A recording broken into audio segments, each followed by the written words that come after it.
Back once again for the renegade master. Back once again for the renegade master. Back once again for the renegade master. Back once again for the renegade master. Back once again for the renegade master.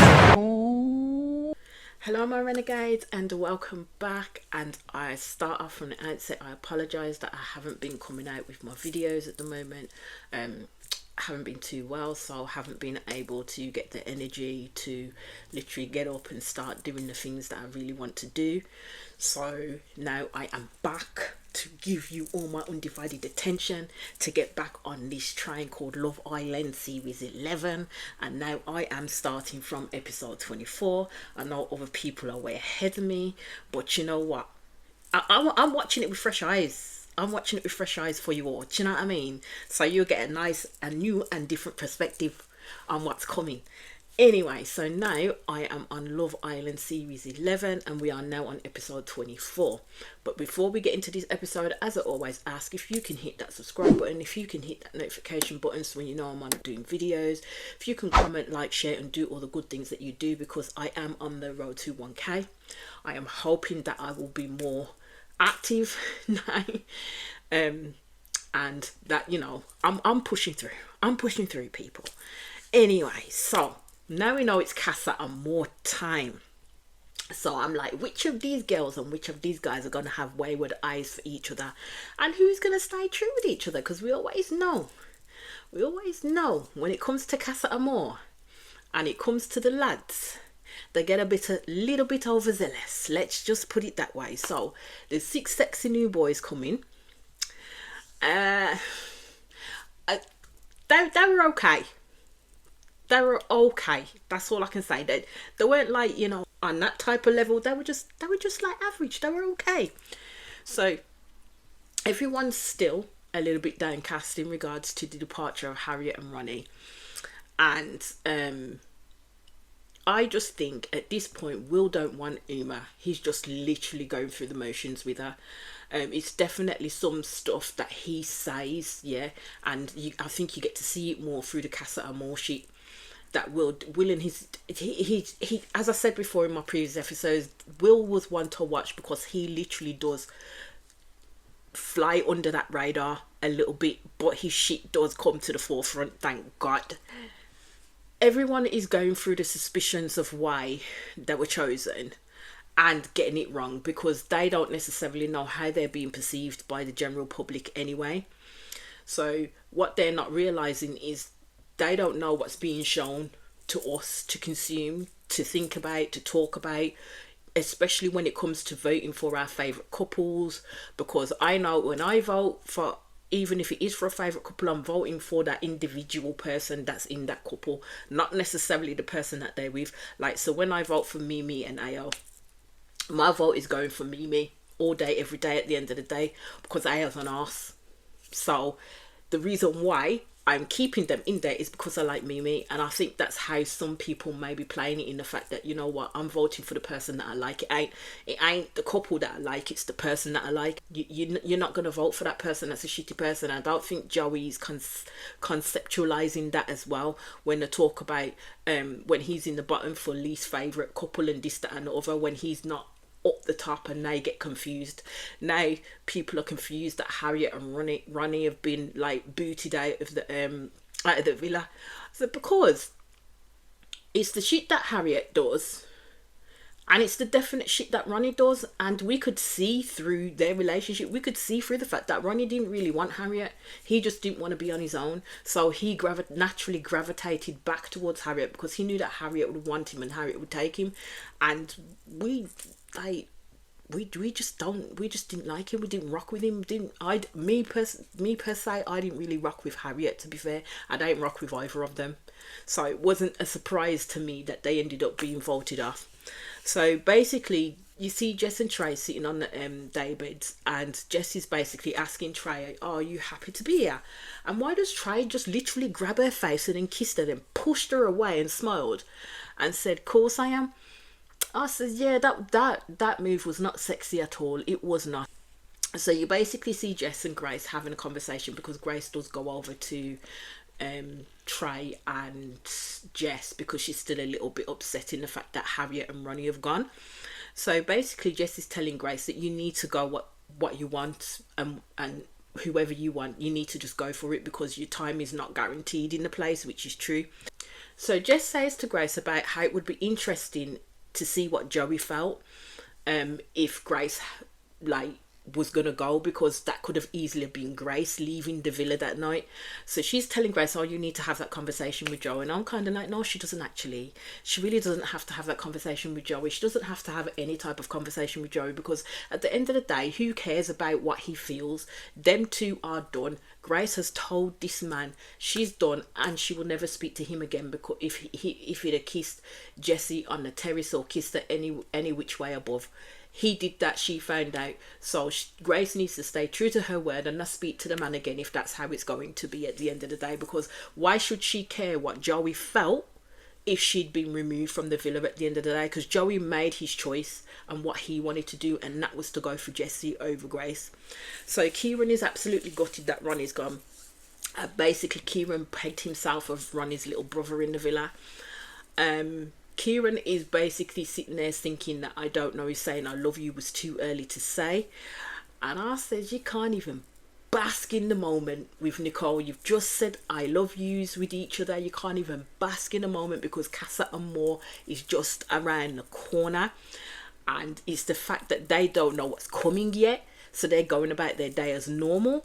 And all I can say is that when Casa Amor comes, let's hope that Kieran's head is not on a swivel stick at the end of the day, and it stays tried, tested and true, pointed towards his North Star, yeah, which is Nicole. Grace basically thinks Jessie is to blame in terms of the situation as well, of what's going on. Not just Joey, but Jessie as well. And I'm just like, at the end of the day, Jessie's coming as a bombshell. She's done what a bombshell's supposed to have done. Jessie don't owe Grace no loyalty. Yes, there were certain, as I said, situations that Jessie could have handled it a little bit better when it came to Joey and the shit that was coming out there. But then as push comes to shove, Grace has got to realise that she did the same thing to Samantha at the end of the day. It's a repeated pattern with Joey, and I hope, as he's showing now that he really likes this girl, that, you know what, someone doesn't come in and decide I'm gonna take your she takes my fancy, I want to get to know, and he does the same thing. Because I don't know if it's the thrill of the chase for Joey, or if he really actually well and truly wants to have a relationship with someone. The only thing I would say with the Grace and Joey situation is that with Joey and Sam, there wasn't that embedded history in terms of what Grace and Joey have, and the reconnection and the restarting up of the situation that they had on the outside before, but leading more in depth to them actually starting again if they could. So I think the hurt that Grace is feeling will be completely different to the hurt that Sam was feeling at the end of the day, because Joey made all these bones about giving it a go with her, made all these promises to Grace that he was not going to fulfill in any way, shape or form. So I kind of can understand why Grace is feeling this hurt. But then on the flip side, she really can't go at Jessie, yeah, when Jessie's doing exactly what she's meant to do as a bombshell. So as Grace is talking about the situation to Jess, she starts to cry. Well, all I'm gonna say is, at the end of the day, Grace is best off out of it, to be honest with you. And she does end up saying to Jess, at the end of the day, Jessie didn't owe her nothing, but Joey did. So this is at the point that Joey now goes over to Grace, because he hadn't spoke to her all day, and wants to have a chat with her. So Jess moves away and leaves Grace there to chat with Joey. My thing is, it's how quick, with a quickness, Grace stopped those tears, switched those tears off when Joey was approaching, and basically was playing it off as her being a little bit upset over Ronnie and Harriet leaving, when that was not the case at all. She was upset over the situation with Joey, but she don't want Joey to know that. So Joey led off with him being glad that Grace was still there. I'm thinking, are you actually being truthful with Grace? Because at the end of the day, it would make Joey's life a lot easier if Grace wasn't there at the end of the day, so he could get on and do what he's doing with Jessie without the shadow or ominous presence of Grace literally staring him down every time that they're together. I think when Joey's sitting and explaining his stuff, he's still a little bit too surface level for me. and also with Grace, and so is Grace to an extent. It is true, they don't dig deep with each other. They're very surface level people with each other, and I think that as well is the barrier that Grace has put up, because she's already had the Joey effect done to her at the end of the day, and she probably didn't want to go through that again. And it's best that this shit happened now, rather than them getting on the outside and then all this shit happens all over again. So Joey's basically saying that he has no hard feelings towards Grace and that he still cares for her. I'm just like, if he still cares for her, it's more than like I would say friendship level care, because it ain't going to be no care for beyond that, to be honest with you, because Joey's done what he's done. Grace is playing it right at the end of the day. She's not giving Joey too much, and she's letting him work for what he has to say to her, because at the end of the day she's not going to force feed or spoon feed him words. Get your words out, Joey, and say what you need to say, because I think sometimes Joey can kerfuffle and mumble quite a bit, and then it's then listening to trying to make sense of what the hell Joey's trying to say in that time, because Joey wants to literally absolve himself of any guilt and responsibility of how he's made the other person feel, and that's what he does when he's always talking to them. So Grace is basically saying that she doesn't want to argue with him, and she's not prepared to go around in circles with him. She's just basically saying that his actions are so bizarre. She appreciates that Joey cares for her, but his words and actions don't align, so that's why she can't trust what the hell she says. Grace is always to the point when she speaks to Joey. She don't brook no argument with this man, because I think she's learnt her lesson from the first time that she dealt with him, and what she's not going to accept from Joey. So the thing with Joey is he can't spin circles around Grace. With Jessie he can probably turn her head up and down, left, right and centre, but with Grace he can't, and the way that Grace freezes him out from time to time is what he doesn't like.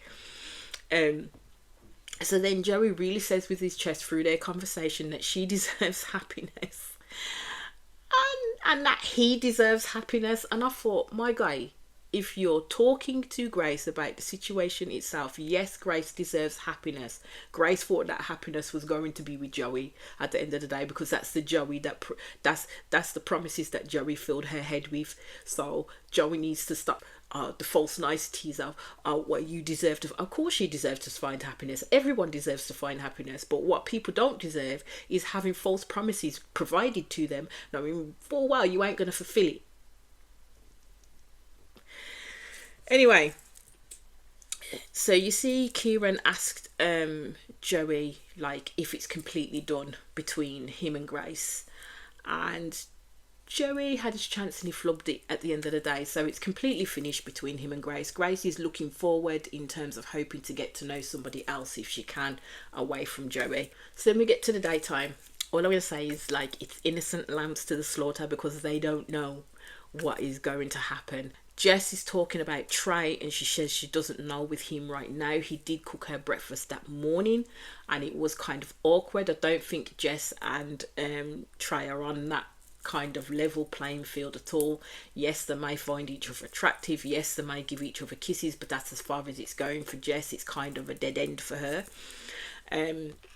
Jess speaks to Jessie about what happened in terms of Grace, and also talked about that, you know what, it's in terms of what happened to Sam as well, and basically essentially warned Jessie that, you know what, have your wits about you, because this fella can make you do all sorts of kind of craziness. Oh, Jessie talks about the fact that she doesn't know with Joey it's whether it's her being a new person and how it feels for her. And I'm like, to be fair though, Jessie was with the shenanigans with Joey, and it did show when she was being disrespectful at the end of the day, in terms of jumping down on the floor so Grace couldn't see them, in terms of doing other things and thinking shit was funny when it weren't. It was actually kind of embarrassing and disrespectful at the end of the day. Mimi and Ayo are talking, and they're talking about who they think will be the strongest couples. So Ayo does mention Nicole and Kieran. I think, yeah, you mentioned them, but that's only because they threw down the album. Other than that, do I think Nicole and Kieran are the strongest couple in there? No, I do not, because Nicole has a boatload of insecurities. Kieran can't do right for doing wrong, and each time she's literally continually down his throat all the time. Like he shouldn't have been allowed to have a life before he met her. That's how I'm seeing Nicole, and after a while that's gonna freaking wear thin on Kieran's bloody patience, to be honest with you, and there will be a big fallout between them. Mark my words, there will be some kind of big fallout between them and they won't be together. So then her and Ao were talking, and she's talking about how them two are in a good place, and Ao kind of hesitated at that, and then basically turned around as he said he was happy right now. And if I was Mimi, I would err on the side of caution with this man, because he's not going to commit to her, and I really don't trust him. I don't trust him. Mimi giving herself a bit too much to Ao. I don't think she's feeling in any way, shape or form threatened in regards to their relationship. I think she's feeling a little bit more with Ao than Ao is feeling with her. She believes that Ao is giving her this reassurance when actually he's not. Ao is the type of person where he can talk a lot of words and still not make any sense with it. Talk a lot of words and still not say anything of substance, and that's what he's doing with Mimi. He's just literally, I don't know, biding his time until, as he probably sees it, someone better comes in, or he has that stronger initial attraction to them. Bearing in mind he's been with Mimi for quite a while now.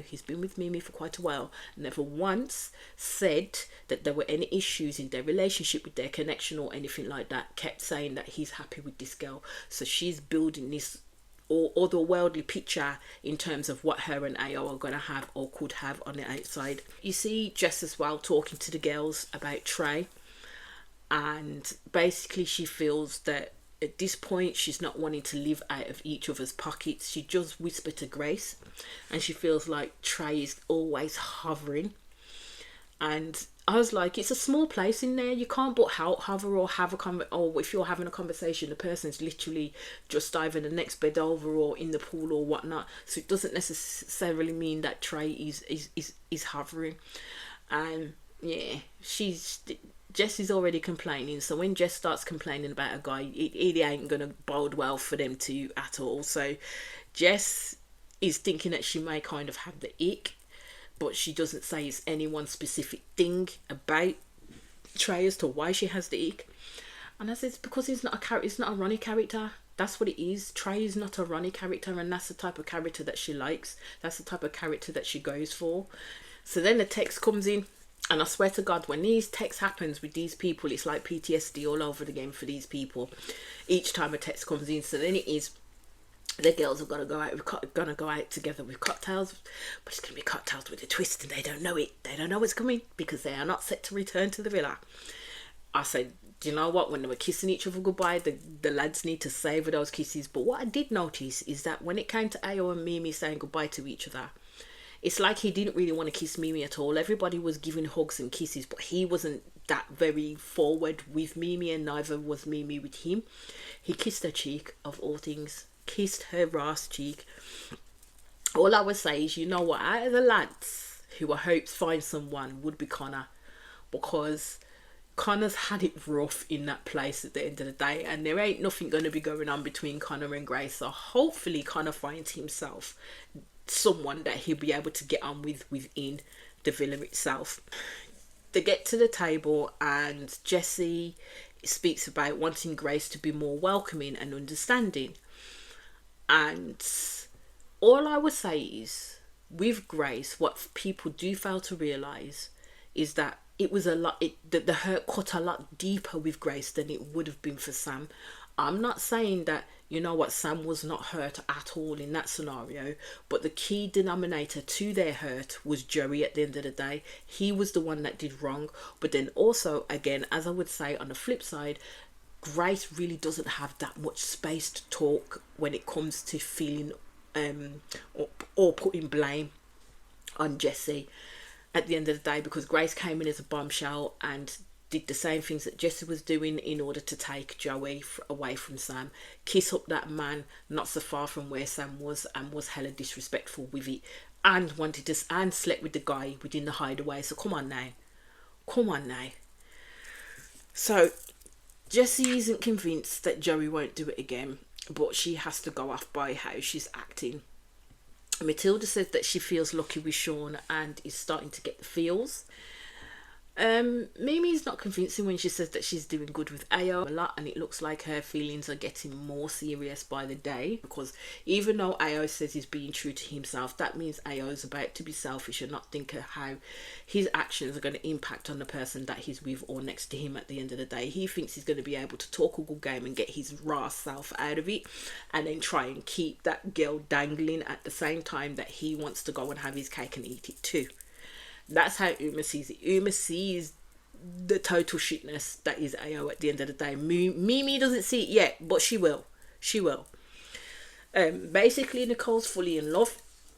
All I would say is let's hope it stays that way, because I'm sick to death of this girl moaning up a raw storm all the flipping time. She says she hasn't put her fully 100% trust in Kieran yet, but he has not told anyone else that he loved them. This is a first for him.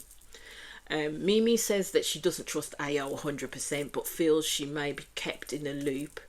She feels that the only reason why she'd be kept in the loop is she would have to be there for that to happen. And I'm like, well, that doesn't really seek of Mimi being reassured, is it? On where she stands in her relationship, in my humble opinion, at all. Uma with Will says the feelings are developed and she's scared, and basically turns around and says, I hope he asked me to have his babies. I was like, you know what, Uma, I think you'll be on your own with that, because Will is a low rider. He's a low rider. He's flying under the radar at the moment with Uma. There's certain things that he has said that give me cause for concern.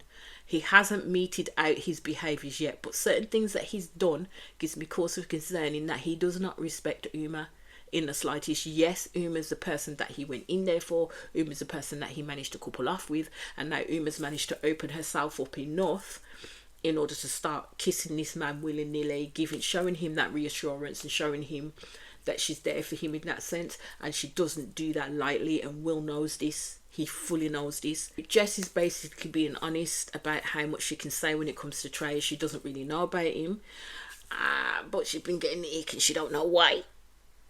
Says that Trey is different to what she's used to. It says, yeah, because we all know what kind of man Jess is used to at the end of the day. And if it ain't working out with those men when you're on the outside, then maybe you need to change the pattern up a little bit. But I'm going to say, from what I've been watching so far, yeah, Trey's a bit of a dickhead. That's my opinion on Trey. He's a bit of a dickhead, to be fair. He really is.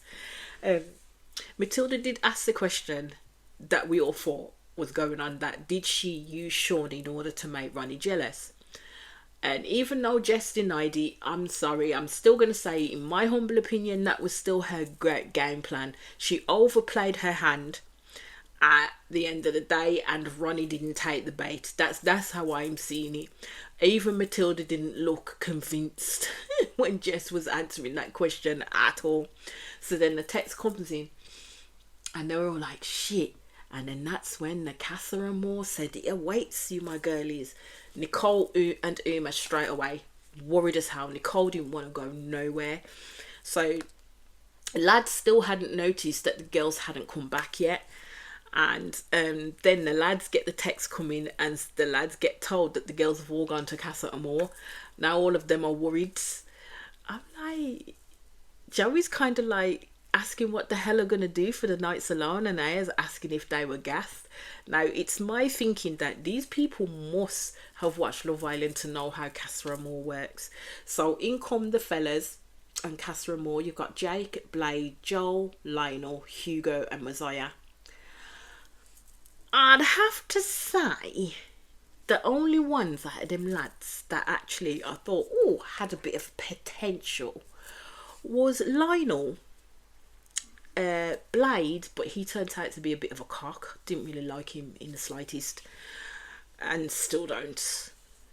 Hugo, and actually Messiah was actually quite nice. Yeah, Messiah was actually quite nice. So then the ladies came in, because the lads were already there, ready and raring to greet them. And all I thought was, Grace will like the hell out of Blade, because I've already told you, Grace likes her melanated men. She does. And my whole thing of what I've been saying throughout the episodes of Grace liking black men comes to fruition in Casa Amor, especially when her attentions are turned between Blade and Messiah. Don't say I didn't tell ya. So they all introduce themselves to the girls, and first impressions are everything at the end of the day, because these boys, as well as the girls that go into the main villa, are working in order to get into the main villa, to get on Love Island, to get on the show, to have the possibility of winning that 50 grand, to be fair. That's what they're there for. So as we get into the night time, Casa Amor had to do a game of truth and dare. So Matthias was dared to dance on the person he fancies the most, which was of course Grace. And I just knew he would go for someone like Grace. So Grace was asked if he had to share one bed with one of us, who would it be? Basically, Grace said, Blade. I was not shocked in the slightest by that, because this girl's loins was singing each time this man talks, because Blade does have a very deep voice. But I think Blade kind of waned for me during some of the episodes, because he made some really bitch and disrespectful moves at the end of the day that I couldn't appreciate. So Lionel had to suck the finger of the one person he couldn't wait to speak to, and he picked Mimi. Now Lionel was lovely, and he had his sights only on Mimi, because I think when it comes to Casa Amor lads and the Casa Amor girls, they do watch the series, so they know who everybody is already, and they know who's coupled up with who, and they know what's been going on the island, so they have a bit more of an advantage in terms of picking who they want to pick. Mimi kind of like Lionel, but not to the point where she would literally say, I want to take you back, because I think Mimi is one of those girls where she's like, you know what, I'm not going to take someone back just for the sake of taking them back. I have to have that connection. I have to feel something. But right now, her mind was set on AO. That's all I'm going to say on that one. So Jessie picked a truth, and she got asked, who do you fancy most? Jessie said it was hard, and then she said Essex, and she said, I don't remember your name. She's talking about Jake. And I thought, love, I don't think Jake is from Essex, but that would be Joey. But hey ho. Nicole, you could see, didn't want to be in that space whatsoever. But I thought, you know what, at this point, you hear, my love, you ain't got no chance of going back to the villa to be with Kieran, so suck it the fuck up and get on with it at the end of the day. So her truth was, who do you think is the most attractive out of the boys? And she basically said that they're all beautiful, but if she had to choose one, it would be Hugo. It kind of looked like Jake, with how he was staring at Nicole, was angling for Nicole to say him. But all of these lads must realise that, you know what, Nicole is very set on Kieran, very set on Kieran. So Blade took a dare, which was to kiss the 3 islanders you fancy the most. And I was like, these girls aren't playing tonight already on the kiss team. But then these are prerequisited questions already, I think, and dares and stuff like that. But hey ho, it's an opener. It's an opener to these people getting to know each other. Of course, he'd picked Grace, and yes, they had an elongated kiss because that's what he was waiting for. Then he picked Uma. Uma gave Blade a couple of respectful pecks, and the third one he picked was Matilda, and she pecked him too. So Jess had to kiss the chest of the islander she liked the most, and Jess just basically came out in force. She was like, did Hugo take your top off? And up his chest. And the same with Jake. I was like, my girl, calm, slow your roll. You don't have to go off like a gunshot every time you see an available man. Do you know what I mean? Calm. Anyway, so Uma was tasked with lick the nipple of the islander you would most like to share a bed with. I thought for Uma that was going a little bit too far, because my girl don't even kiss you if she don't freaking know you at the end of the day. She has to get comfortable with you before she starts swapping saliva with ya. So she picked Hugo. And I think the only reason why she picked Hugo, because he's the most unassuming at the end of the day. So she stuck her tongue out and just went, and then sat back down. I thought that was the funniest shit ever. So Hugo went for truth, and the most excited person that he was wanting to meet was Jess. Jess was his point of call first. Yes, he had an interest in Matilda, but Jess was his direct line of vision. So Matilda was tasked to lick at the neck of two boys you fancied the most. She picked Hugo and Jake. And I noticed within that game so far, Joel, Lionel and Messiah had not been picked for anything at all. Hugo was kiss the three islanders you fancy the most. He picked Jess, Uma and Matilda. I was like, okay. So Mimi took a truth, and it was Lionel who asked her, do you think your head could be turned in Casa? And she said it would be hard for my head to turn here, and Lionel was listening to everything that she was saying, because Lionel, don't forget, he's gunning for Mimi. Mimi sent a message in what she said, and basically I was just like, would AO be the same way in the villa, though, my love, when the girls enter? I don't think he will in the slightest. So Nicole basically really didn't want to play the game at all, so she picked a dare. I thought your safest bet would have been to pick a truth, for at least you wouldn't have to kiss or touch nobody else. So Jess said, kiss on the cheek the biggest person Kieran will think is a threat. She picked Jake. I think that's what Jake wants. And Jake said that he plays rugby. She's like, oh, there he goes, he plays rugby. So then we go back to the villa. And Kieran basically talks about his one date, which is Nicole doesn't 100% trust him. And Kieran is basically seeing this now, the Casa Amor, as the perfect test for them both, where he could show that actually you can trust me. Actually, I said I love you, and this is where I want to be. I want to be with you, and I want to make this work. Just because I would say that Nicole doesn't fully trust Kieran hasn't really shown her why she can't trust him. Do you know what I mean? So, as again, I agree with Kieran, this will be the biggest test for both of them. So Blade was asked to name the top 3 of the boys in the villa who he thinks heads will turn first. And I'm like, will he do this strategically, or will he be honest? So he said, Will, agree with. Ao, agree with. I would have put Joey, because of how Joey's been behaving. I would have agreed with it if he'd have said those. But no, he said Will, Joey and Kieran. And I'm like, I don't think Kieran's head will turn. But you know what? Blade is going to help his fellow bro out, which is namely Jake. And all Blade saying what he's done now has fucked with Nicole's insecurities again, because this girl just goes off at the drop of a hat, like seriously at the drop of a hat. I don't know why Nicole asked Blade that question, because she knew if Kieran's name was going to crop up in there, she'd be questioning the hell out of it. She'd be overthinking the hell out of it. And that's what she's doing right now. Then we see on the next episode that the girls are coming to the villa, and they're actually looking hot, actually. They actually look gorgeous. They actually did pick a good bunch on that one. Anyway, that is where this episode ended. I'll be back in quick succession with the next episode. As I always ask, please hit that subscribe button. Please hit that notification button so when you know I'm on and doing videos. Please comment, like, share, and do all the good things that you do, because I am on the road to 1K. Peace out, my people.